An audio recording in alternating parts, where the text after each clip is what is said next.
Hi guys, this is James from 5-Star Rating 22. Here's the second part to the how to paint Reavers, Dark Eldar Reavers with the Kabal of the Blackheart scheme.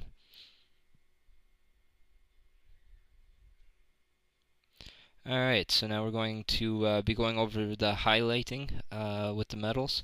I'm going to start out with the silvers here, and I start out with gunmetal using the base color that I used to bring back some of the color that was lost during the shading part. So starting on the back on the blade veins, you can see here, and I'm actually going to do about 50% of the vein or of the blade here, and it's right about it's right about half of it, and trying to keep it nice and smooth, doing it in a couple thin coats instead of one thick coat, and again doing more of kind of like staining the metal on instead of painting it on. It helps keep it give it a more smooth look. So going over the handlebars, just edging it pretty much, going over the front spikes there, catching about 75% of it. Going over the pedals, again, I'm pretty much doing an edging about the width of the brush, the tip of the brush. Now on the helmet here, when I go to start doing the highlights and stuff, I want to make sure that that's nice and smooth. So I'm doing little circular motions and doing it in a couple coats. I think I did 3 for this first base coat just to get it nice and smooth.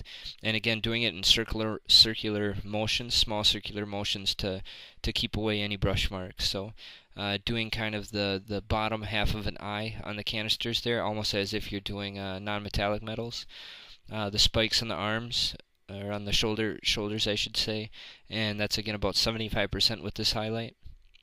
And then also right along the actual barrel part of the splinter rifle here, making sure just to catch the raised edge, leaving the wash in the recesses to give it a good so it gives it that nice 3D effect. You don't have too much paint on the brush here, otherwise it'll run in into the recess really easy. Now I'm taking chainmail silver, and this is going to be the second highlight to the metallic parts. So going over the same areas that I just did, just doing a little bit less of it, leaving that previous gunmetal in the area. So on the spikes here, doing now about 50% of the spike. Making sure to get all the way around, brushing away any excess. If I get a little bit too much on there, just using my finger, just to make sure that I'm more or less staining it on instead of painting it on again. And then on the blades here, you can see now I'm doing about 25% of the blade, so leaving again some of that gunmetal from the previous highlight. Making sure to catch the edges as well. And again, now back on the rider, the helmet here, again doing it in circular motions, in thin coats. Also doing the grip of the pistol, the shoulder, the couple shoulder spots there where I put the metallic on, and then the belt buckle and belt loops as well. Now I'm going to move on and do the final highlight onto the silver parts with pure silver here, and this is the brightest color.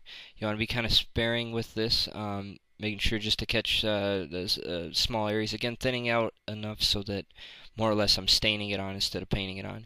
Now doing only about 25% of the spikes here, so pretty much just the tips of them, to give that final highlight. And then on the handlebars here, again just edging it, but just making sure that I leave some of both the previous highlight colors, so just a really thin line.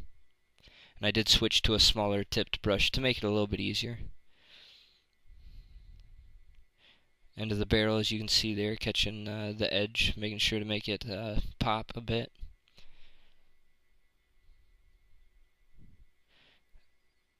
Now on the blades here, I'm going to make sure that it's just the very edge. Pull it, always paint towards the sharp edge. Pull the paint towards you, and making sure to kind of concentrate on the corners and tips and stuff where it would be naturally sharpest.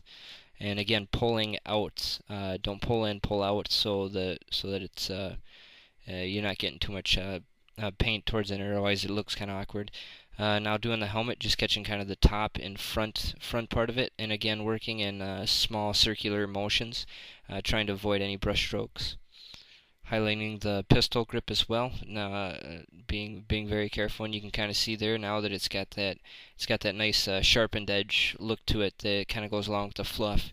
and then also making sure that all the other parts look properly highlighted.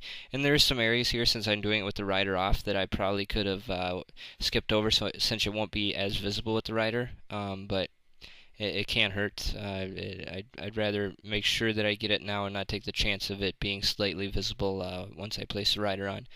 So again, just showing the places now with the metallic parts, or the silver metallic parts, highlighted.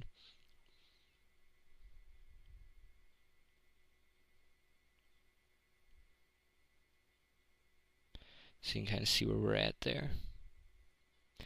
Alright, now going on to the brass parts. So now I'm taking, this is brassy brass as the first highlight, and again doing mostly lining in now for all the parts. So going around the edges of it, about the width of the tip of the brush.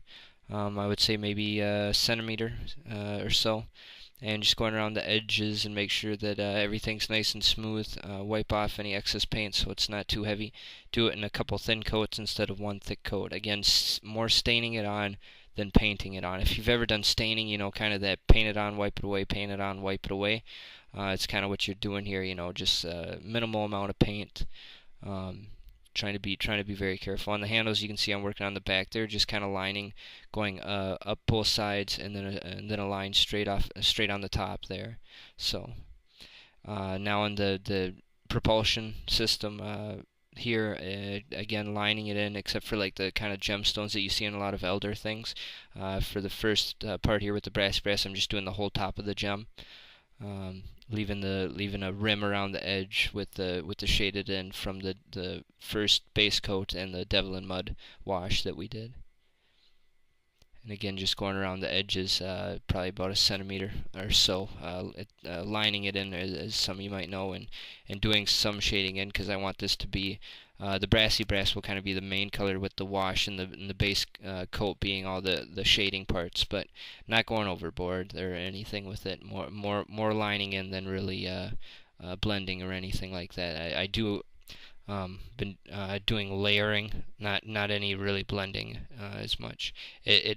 When you do it nice and thin, and kind of do more of staining it on instead of painting it on, it can have a nice kind of almost blended look. But again, it's not blending, it's layering. Doing that inset part there of the weapon, I would guess that would be like the mechanics of it. Top of the canisters of the grenades on the belt of the rider.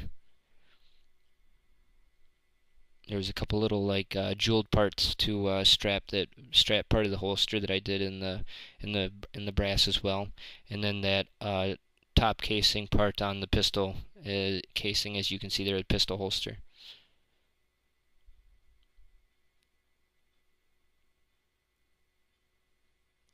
Alright, now to the next highlight. Going straight with, this is just straight chainmail silver, and then I will take a little bit of the brassy brass and mix that out, lighten that up, and that'll be kind of like a softening color for wider spots, for any wider areas. I'll use that to kind of blend it in right on the model there, to try to keep it consistent so it doesn't look too awkward going straight to that chainmail.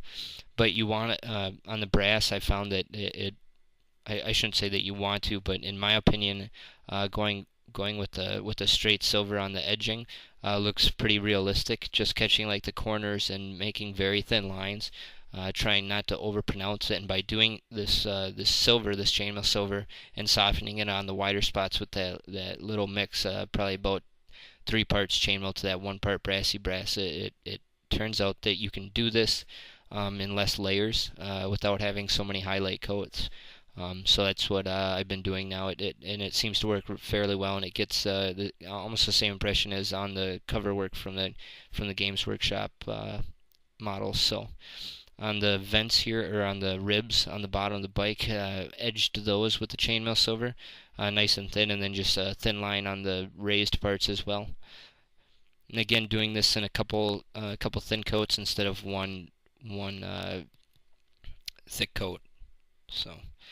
And again, catching the edges, and I decided to do the front edges, or what would be the front of the bike, in the highlight. So sorry about that.